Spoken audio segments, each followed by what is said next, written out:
Guys आज हम पढ़ेंगे क्लास 10th का चैप्टर अर्थमेटिक प्रोग्रेशन। तो देखिए अर्थमेटिक प्रोग्रेशन क्या होता है। तो देखिए arithmetic progression it is a sequence of a number such that difference between consecutive term is constant. मतलब क्या, इसका मतलब यह है कि ये एक सीक्वेंस होती है किसकी, नंबर्स की, जिसमें जो कॉन्जिक्यूटिव टर्म्स का जो डिफरेंस होता है वो कैसा रहता है, सेम रहता है। जैसे कि मान लीजिए मैं आपको एग्जांपल देता हूँ, सच डैट 4, 8, 12, 16, ठीक है, एंड सो ऑन, ये हमारी एपी चलती जाएगी। तो आप उसमें नोटिस कर पा रहे होंगे कि जो हमारी जो एपी मनी है उसमें जो डिफरेंस है वो कॉमन डिफरेंस कितना है, 4 का है। तो हम इसे क्या कहेंगे, ये एक एपी है। और अगर इसका कॉमन डिफरेंस सेम नहीं है तो ये हमारी एपी नहीं बनेगी। ठीक है,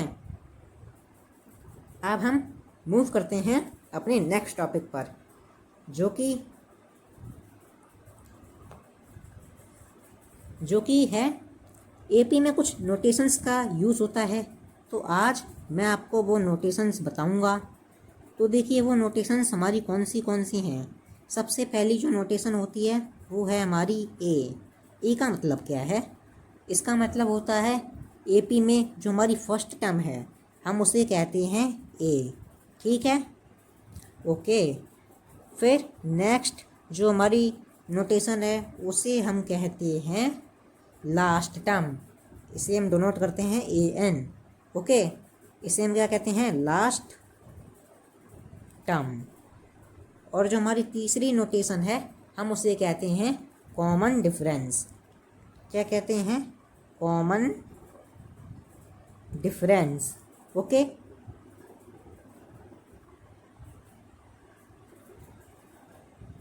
तो ये हमारी कुछ 3 मेजर नोटेशंस होती हैं, आपको इन्हें याद रखना चाहिए। अगर आप ये याद नहीं करेंगे तो आपको फॉर्मूले भी याद नहीं हो सकते हैं, क्योंकि इसमें फॉर्मूले का भी यूज़ आएगा, अभी आप देखेंगे। तो आप अभी इन्हें याद करें, लेक्चर को पॉज करें और तीनों याद करें। आई होप आपने इन्हें याद कर लिया होगा। तो अब हम नेक्स्ट टॉपिक पर मूव करते हैं, जिसका नाम है एपी का फॉर्मूला क्या है। तो देखिए अगर आपको एपी में nth टर्म निकालनी है किसी भी सीक्वेंस में, तो आप क्या करते हैं, जो हमारा जनरली फॉर्मूला रहता है वो हमारा रहता है a n equals to a plus n-1 multiply by t. ये हमारा जनरल सा एक एपी का फॉर्मूला है। ठीक है, तो इसमें हमें अगर ए एन टर्म निकालनी है किसी भी एपी में तो हम कैसे निकालेंगे। एग्जांपल के लिए जैसे कि मान लीजिए मेरे पास है 4, 8, 12, 16 एंड सो ऑन करते करते 20 टर्म्स मेरे पास लास्ट में है। तो देखिए जो हमारी लास्ट टर्म है वो हमें कितनी गिवन है, 20। तो हम क्या करेंगे, 20 को लिख देंगे इज इक्वल टू ए हमें कितना दे रखा है, यानी कि फर्स्ट टर्म ए है 4, ठीक है, प्लस n-1 हम इसे एज इट इज़ रखेंगे और मल्टीप्लाई बाय डी यहाँ पर हमें कितना दे रखा है। देखिए आप डी कैसे निकालेंगे, डी का फॉर्मूला होता है A2 - A1, तो 8 - 4 जो कि कितना होगा 4। तो आपको 4 यहाँ पर पुट कर देना है। अब आप जैसे ही इसे आप फर्दर सॉल्व करेंगे तो आप पाएंगे कि 4 + 4 मल्टीप्लाई बाई n-4, यहाँ पर क्या हुआ, 4 को मैंने मल्टीप्लाई कर दिया इस वाले पूरे ब्रैकेट से। ठीक है, अब 4 से हमारा 4 कैंसिल हो जाएगा। अब क्या होगा, जो हमारा 4 होगा n इक्वल हमारा कितना आ जाएगा 5। ठीक है, तो इसमें हमारी जो nth टर्म है वो हमारी कितनी है, 5 है। ठीक है, तो हम ऐसे टर्म्स निकाल सकते हैं। आई होप आप इन्हें समझ गए होंगे। अब हम मूव करते हैं अपने नेक्स्ट टॉपिक पे, जिसका नाम है, वेट अ मिनट मैं इसे इरेज कर लेता हूँ फिर मैं आपको बताता हूँ।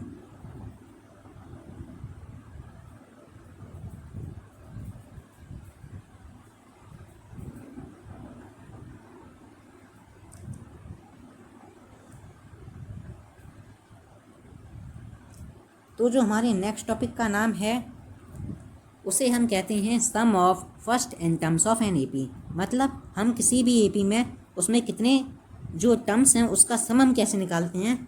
तो उसका फॉर्मूला हमारा पास होता है SN equal n/2 bracket 2a plus n-1 bracket d और ब्रैकेट क्लोज। तो ये हमारा फार्मूला होता है किसका, एसएन का। ये तो इसका पहला फार्मूला है। जब हमें लास्ट टर्म नहीं पता हो तो हम इस फार्मूले का यूज़ करेंगे। और यदि हमें क्वेश्चन में लास्ट टर्म दे रखी है तो हम क्या करेंगे, n/2 bracket a plus last term. ठीक है, ये हमारा दूसरा फार्मूला है। जब मैं लास्ट टर्म दे रखी हो तो मैं ये वाला फार्मूला यूज़ करना है। ओके, आई होप आप इन दो फार्मूले को याद कर लेंगे। इस वीडियो में आपको मैं ज़्यादा से ज़्यादा कॉन्सेप्ट बताना चाहता हूँ। नेक्स्ट वीडियो में अगर आप चाहते हैं क्वेश्चन प्रैक्टिस तो आप कमेंट करना, मैं उसको ऊपर वीडियो अपलोड कर सकता हूँ। ठीक है, तो अब हमारा जो नेक्स्ट टॉपिक रहेगा वो है हमारा कॉमन डिफरेंस। एपी में पॉजिटिव भी हो सकता है, ठीक है, नेगेटिव भी हो सकता है, ओके, और ज़ीरो भी हो सकता है।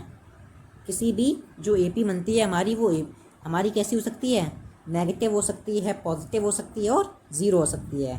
उसका कॉमन डिफरेंस जैसे कि मान लीजिए 4, 8, 16, 20, ऐसे ये एपी कैसी है, ये पॉजिटिव है। जब आप इसका कॉमन डिफरेंस निकालेंगे वो कितना आएगा, 4 आएगा।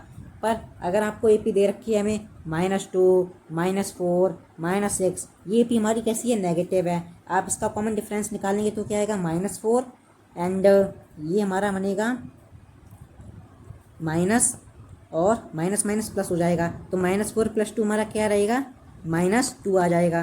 तो ये हमारी एपी कैसी बनी, नेगेटिव एपी है। और जो हमारी ज़ीरो एपी कैसी बनेगी, जब हमें एपी में 0, 0, 0 ये सोन चलता है, तो एपी का जो कॉमन डिफरेंस क्या रहेगा, 0 रहेगा। तो ये कैसी एपी है, कांस्टेंट एपी। ठीक है, मैंने एक ही एपी लिया और बहुत सारी एपी बन सकती हैं ज़ीरो की, ज़रूरी नहीं है कि यही है। ओके,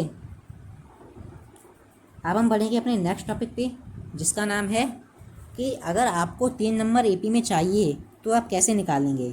तो देखिए, किसी भी 3 नंबर एपी में जो एक जनरल फॉर्म होती है, हम उसे क्या कहते हैं, वो हमारी होती है a - d, a + d। ये हमारी जनरल फॉर्म होती है एपी की, जब 3 नंबर हमें एपी में दे रखे हों। ठीक है, अब हम पढ़ेंगे अगर हमें 4 नंबर एपी में दे रखे हो तो हम कैसे करेंगे, a - 3d, a - d, a + d, a + 3d। यदि आप चाहते हैं ये हमारी एपी कैसी बनी है, इसका प्रूफ आप नेक्स्ट लेक्चर में आप बता सकते हैं, मैं ऐसे अपलोड कर सकता हूँ। फ़िलहाल के लिए ये भी इतना ज़रूरी नहीं है। जब आप क्वेश्चन सॉल्व करेंगे तो आपको इनकी ज़रूरत पड़ेगी। अब हम बढ़ेंगे जब 5 नंबर एपी में दे रखे हों। फ़िलहाल ये नहीं पूछा जाता है, तब भी आप इसे जान लें। जो होता है हमारा a - 2d, a + d, a + d, and a + 2d।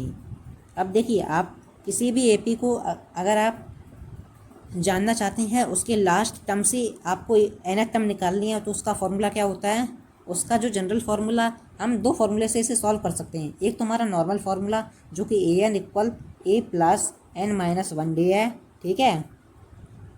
और दूसरा फार्मूला जो हमारा क्या है, अगर आप nth टर्म फ्रॉम लास्ट निकालना चाहते हैं तो एक और होता है l - n - 1d। देखिए, इन दोनों फार्मूले में डिफरेंस क्या रह जाता है, इसमें एपी जो हमारी होती है आपको स्टार्टिंग से लेनी पड़ती है, पर इसमें जो हम एपी लेंगे लास्ट से लेंगे एपी, और उसका जो डिफरेंस होगा हमें क्या करना पड़ेगा, उसे लास्ट से डिफरेंस देखना पड़ता है। यही हमारा, आप इन दोनों फार्मूले में से कोई सा भी यूज़ कर सकते हैं, ठीक है। पर आपको एपी का ध्यान रखना पड़ेगा, आप कैसे सीधे एपी ले रहे हैं तो एन का यूज़ करें, और अगर आप इसका यूज़ कर रहे हैं तो एपी को लास्ट से लेना पड़ेगा। ओके, ये हमारा कॉमन सा डिफरेंस है, आपको पता होना चाहिए।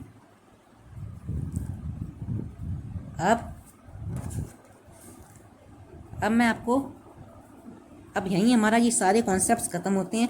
मैं आपको समराइज़ कर देता हूँ हमने क्या क्या पढ़ा। तो सबसे पहली बात हमने पढ़ा एपी क्या होती है। दूसरी बात हमने पढ़ा था कि एपी का फॉर्मूला क्या होता है जब हमें nth टर्म निकालना है। और तीसरी बात फिर हमने पढ़ा एपी में एपी का सम का फॉर्मूला क्या होता है जब हमें लास्ट टर्म दे रखी हो और ना दे रखी हो।